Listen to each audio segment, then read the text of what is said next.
In a world cluttered with information, where truth is power, Lawin Weekly News stands apart. We delve deeper, uncover facts, and bring stories to light. From political showdowns and economic triumphs to the pulse of the street and the heart of the community. We capture the moments that define us, stories that challenge, inspire, and transform. Tune in live Sundays 8 a.m. Central Standard Time and Sundays 6 p.m. Central Standard Time.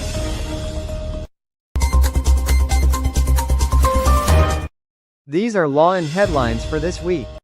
Texas imposes new ID rules for vehicle registration renewal. Ex-Pi Kappa Phi pledge sues University of Houston over hazing. New X tool reveals where top accounts really come from. Marcos urges LGUs to uphold transparency, fight corruption. Unified Safe EP Houston celebrates 5th anniversary with Thanksgiving potluck. Philippine Calayan Houston holds General Assembly, elects new board members.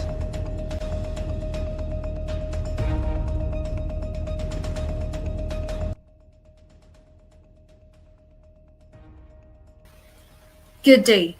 I am Neska, and tonight we bring you the latest stories in the United States of America, especially the state of Texas. So sit back, relax, and let Lawin Weekly News be your guide to the news that matters most.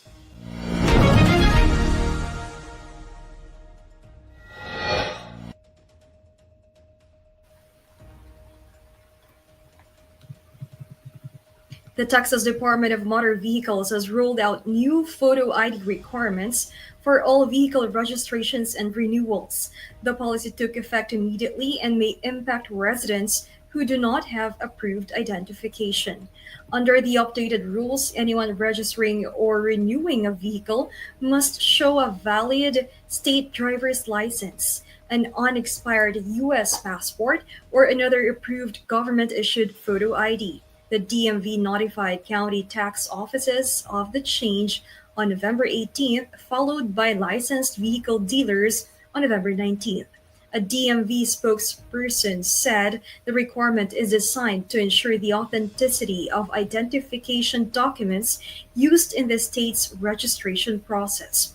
Accepted IDs include Texas driver's licenses, Texas license to carry cards, U.S. passports, and identification issued by the U.S. military, the Department of Homeland Security, U.S. Citizenship and Immigration Services, and the Department of State. State Representative Brian Harrison of Midlothian said the new rules could prevent undocumented residents from registering vehicles. Harrison has repeatedly pressed state officials to tighten registration policies, arguing the undocumented drivers contribute to higher insurance premiums and safety concerns.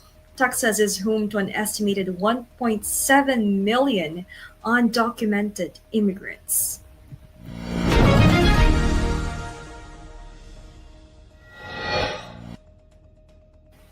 Texas Attorney General Ken Paxton has filed a lawsuit against the Texas Department of Housing and Community Affairs, challenging rules he says prevent religious organizations from receiving public funding. The lawsuit targets regulations that bar faith-based groups from accessing state and federal funds for homeless and housing programs unless they remove religious activities from those services. Paxton argued that the restrictions violate constitutional protections for religious liberty. Paxton said state agencies should not require Christians or other religious organizations to suppress or alter their beliefs in order to serve their communities. He emphasized that, in his view, protecting religious freedom is a constitutional obligation in Texas and nationwide.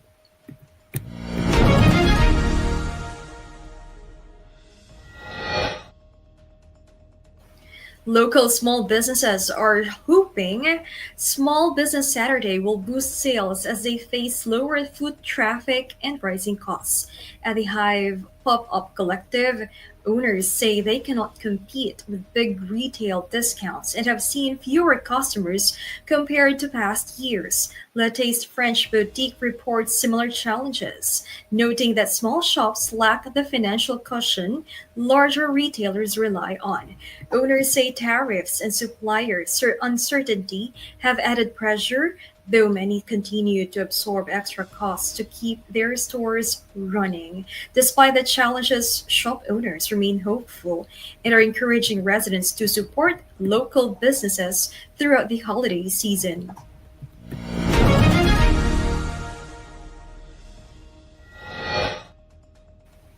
A University of Houston student who has filed a lawsuit in Harris County alleging he was subjected to severe hazing by members of the Pi Kappa Phi fraternity's Beta Nu chapter during the fall 2025 semester. The student set to begin classes in spring 2026 claims pledges were forced into late night rides, strenuous physical tasks in cold weather, and required to carry a pledge fanny pack with prohibited items. According to the lawsuit, the student collapsed multiple times during punishments and was hospitalized on November 6th with elevated creatine levels, a condition consistent with rhabdomyolysis and acute kidney failure. The suit names 13 defendants, including the university, the fraternity's national organization, the local chapter, and several members. The University of Houston and Pi Kappa Phi's national office both said they do not comment on pending litigation. The fraternity previously closed the Beta Nu chapter after its own investigation into hazing violations. In a world filled with fleeting moments, there's beauty waiting to be captured. My name is Christian, and I specialize in immortalizing your most precious memories, from elegant weddings to vibrant events and timeless portraits. I am here to make every moment unforgettable. Let me tell your story through the lens. Contact me today and let's create magic together.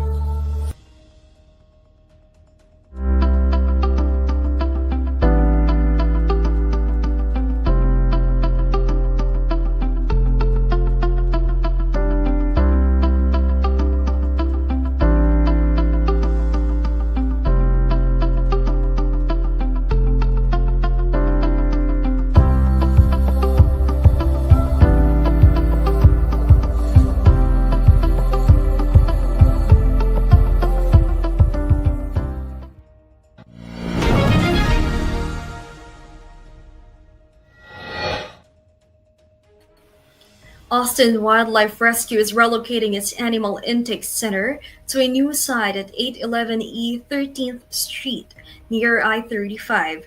The nonprofit says the new facility will open December 1st with daily hours remaining 9 a.m. to 4 p.m. The intake center, previously located on Martin Luther King Jr. Boulevard, is where injured, sick, and orphaned wildlife receive initial assessment and care before being transported each night to AWR's Rehabilitation Center in Elgin. Executive Director Jules Marin said the move will make the center more accessible to the public and better equip the organization to handle rising demand. AWR has already taken in more than 10,400 animals this year.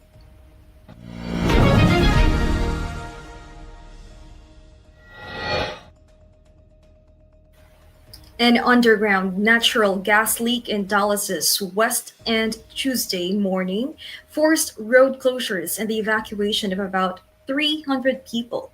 Dallas Fire Rescue reported the leak around 9 a.m. near Ross Avenue and North Market Street.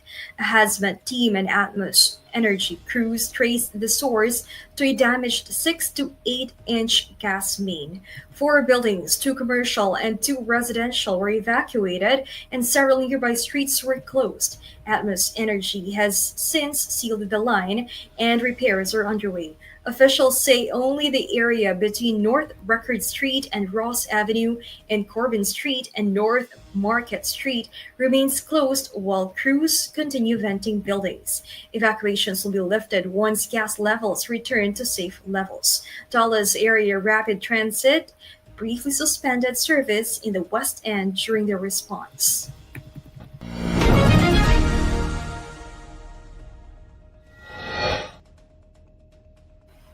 Three gorillas have arrived at the San Antonio Zoo ahead of the December opening of its new Congo Falls exhibit, marking the first time the zoo has hosted gorillas in 35 years. The gorillas Andy, Mary, and Anaka were transferred from Zoo Atlanta as part of the Gorilla Species Survival Plan. The zoo plans to eventually house seven gorillas in a 2-acre environment that blends three habitats and offers immersive viewing opportunities for visitors. San Antonio Zoo President and CEO Tim Morrow said the gorillas bring unique personalities and opportunities for conservation education. The Congo Falls exhibit is set to open on December 13th at 10 a.m. Gina Ferry, Vice President of Collections and Conservation at Zoo Atlanta, noted the move allows the gorillas to join a new troop and highlights collaboration through the survival program.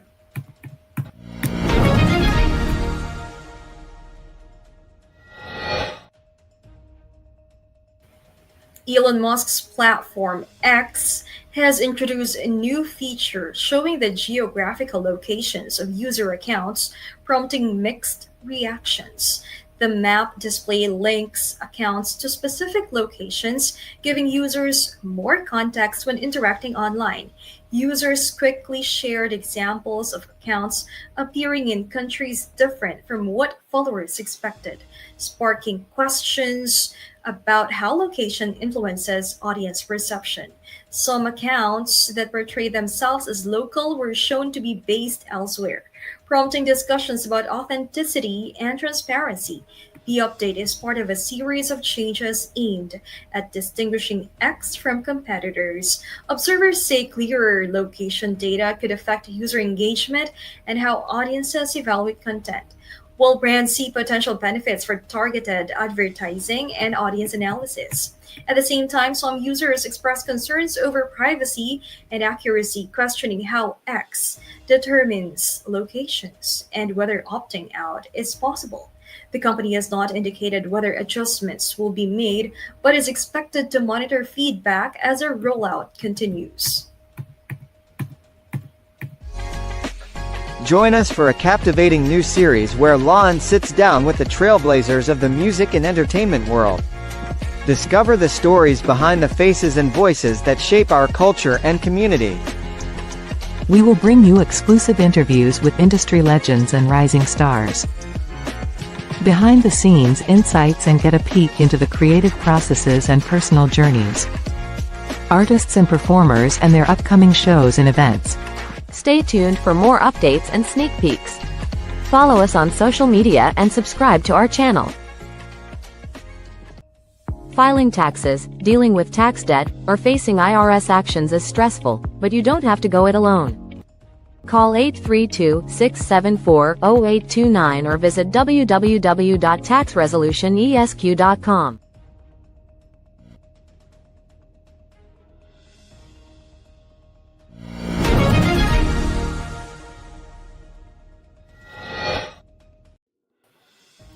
President Donald Trump took part in the White House's annual Thanksgiving turkey pardoning ceremony on Tuesday, sparing two birds named Gobble and Waddle.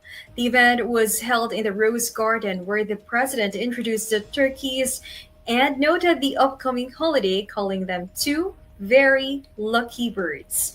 Gobble and Waddle were raised in Virginia and brought to Washington for the ceremony, continuing a long-standing presidential tradition. The turkey pardon became a formal White House event in the mid-20th century, evolving from earlier practices of occasionally sparing turkeys during Thanksgiving. Following the ceremony, the birds will return to a farm in Virginia, where they will live after their Rose Garden appearance.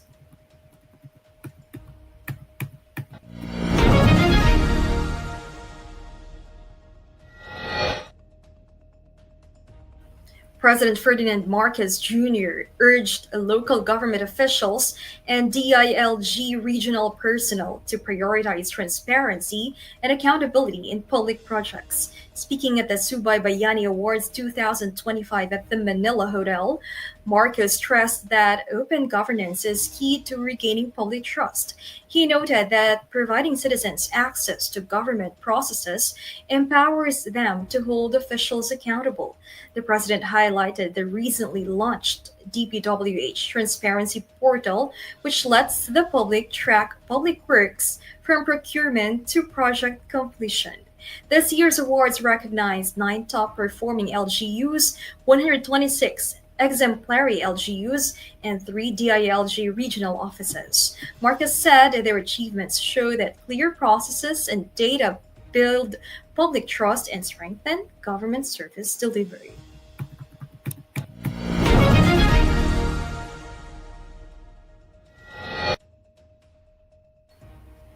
Ukraine and Russia reportedly close to reaching a agreement to end the conflict that began with Russia's 2022 invasion, with only minor details remaining, according to a Ukrainian official. Recent talks have focused on territory, military withdrawals, and humanitarian provisions, and negotiators say progress has increased the chances of a ceasefire. Officials from the Trump administration have participated in supporting the negotiations. Ukrainian President Volodymyr Zelensky may travel to Washington, D.C. to discuss the emerging agreement, with U.S. involvement playing a key role in the diplomatic process. The war has caused widespread casualties and displacement since 2022, and governments around the world continue to monitor talks as both sides work to finalize the deal.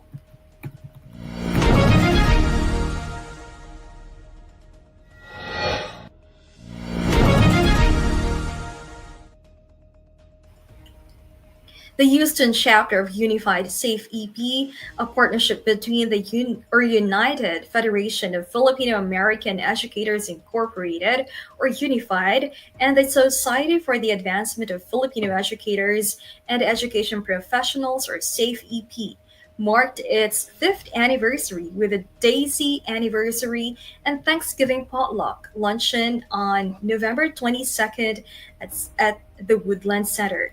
The event brought together Filipino educators for food, talent show, and reflection celebrating resilience and community pride. New members were welcomed, and connections among educators across Texas were strengthened. Lawyer Eileen Ligatizan praised the chapter's new officers, encouraging them to lead with confidence, compassion, and style, both in the classroom and the wider community.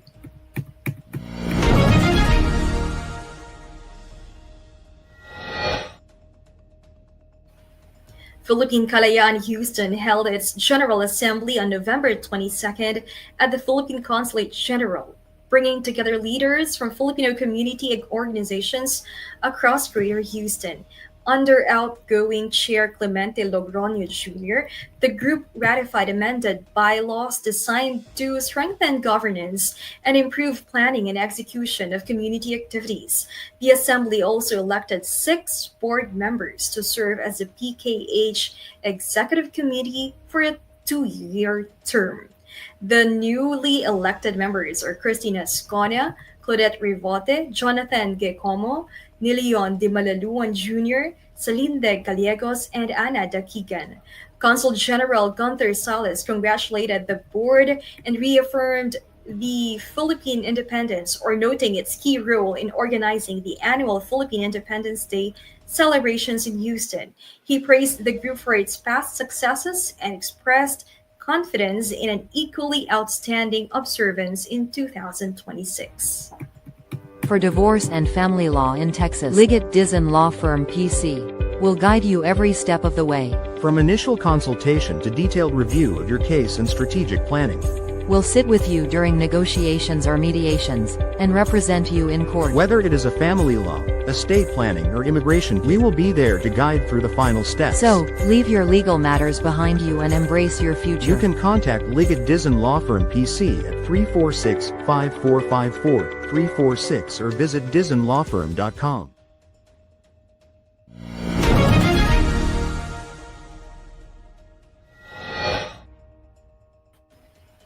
Cambodia will skip 8 sports at next month's Southeast Asian Games in Thailand over safety concerns, an Olympic official said Thursday. The National Olympic Committee of Cambodia informed organizers that events including football, petanque, Wrestling, judo, and karate will be affected. Secretary General Vath Chamrion said the move is meant to protect athletes and help officials manage the team. Cambodia's delegation will be reduced from 333 to 150 athletes competing in 13 sports instead of the full schedule. The decision comes amid ongoing tensions along the Thailand Cambodia border, where intermittent clashes since earlier this year have killed more than 40 people. The dispute, dating back to maps drawn during French colonial rule, involves competing claims over several border temples, though a truce has largely halted fighting.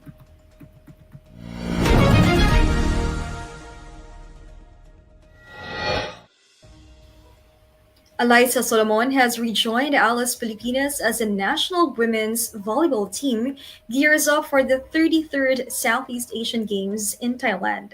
The opposite spiker returned to Manila from Japan to participate in team practices, even while playing for Osaka Marvelous in the SV League. Several other players, including Bella Belen, Leila Cruz, Vanny Candler, and Don Katindig can now fully focus on the Southeast Asian Games after their teams were eliminated from the PVL Reinforced Conference quarterfinals. Coach George Sousa de Britos expressed optimism about ending the Philippines' 20-year medal drought, noting the players' motivation from past matches against Vietnam, Thailand, and Indonesia. Other team members include Gia de Guzman, Ia Laure, Madi Madayag, and UAAP standouts Angel Canino, Shaina Nitura, and Ami Provido. Alas Pilipinas will compete in Pool A facing Thailand on December 11 and Singapore the following day at Walmart Indoor Stadium in Bangkok.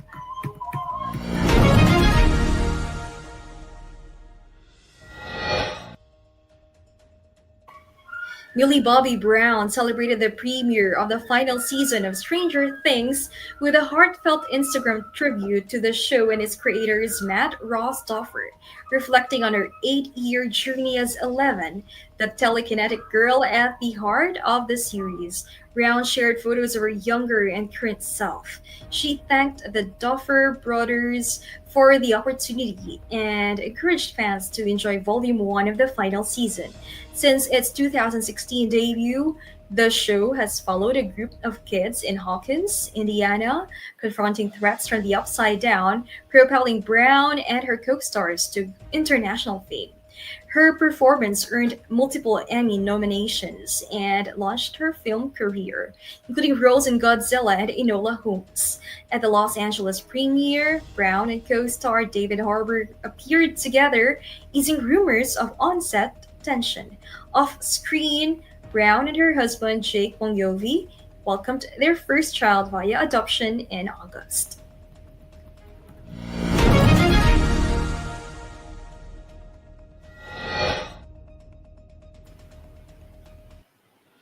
Broadcast journalist Adam Aralio confirmed Friday that he is in a long-term relationship and said he is ready to settle down. During an interview on Fast Talk with Boy Abunda, Aralio shared that his partner is publicly known, though he did not disclose her name, and noted that social media users have likely seen them together. He emphasized that he keeps a balance between his public and private life on marriage. Araldio said he is ready to be a husband but has no set timeline, adding that he hopes his partner shares the same outlook.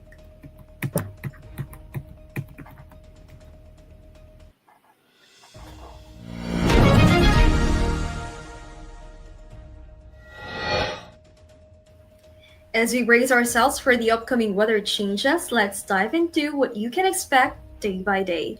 Whether you're planning outdoor activities or just preparing for the week, we've got you covered with the most accurate forecast. Stay tuned with us as we take a closer look at the weather patterns that will impact our region. Remember, here at Lawin Weekly News, we bring you the clearest skies to the stormiest forecasts. Here is your Lawin Weekly News weather forecast in Houston, Texas. On November 30th, Sunday, the high is around 70 degrees Fahrenheit with a low near 55 degrees Fahrenheit. Expect mostly cloudy skies, with a small chance of light rain. On December 1st, Monday, the temperature peaks near 72 degrees Fahrenheit and dips to 53 degrees Fahrenheit at night. Mostly sunny, with a crisp, mild feel in the air. On December 2nd, Tuesday, the high will be about 73 degrees Fahrenheit and the low around 52 degrees Fahrenheit. Partly sunny and cool, pleasant for outdoor plans. On December 3rd, Wednesday, expect a high near 71 degrees Fahrenheit and a low close to 50 degrees Fahrenheit. Skies mostly clear and calm. On December 4th, Thursday, the high is around 69 degrees Fahrenheit with a low of 49 degrees Fahrenheit. Partly cloudy with a gentle chill, especially overnight. On December 5th, Friday, the high will be about 68 degrees Fahrenheit and the low around 48 degrees Fahrenheit.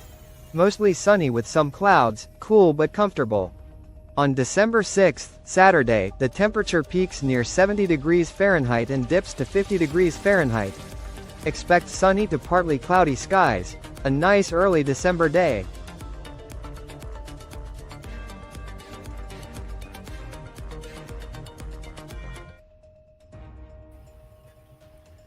So those were the latest stories in Texas this week. I am Nesca Santina from Lawin Media Network. Have a great day. Lawin Weekly News.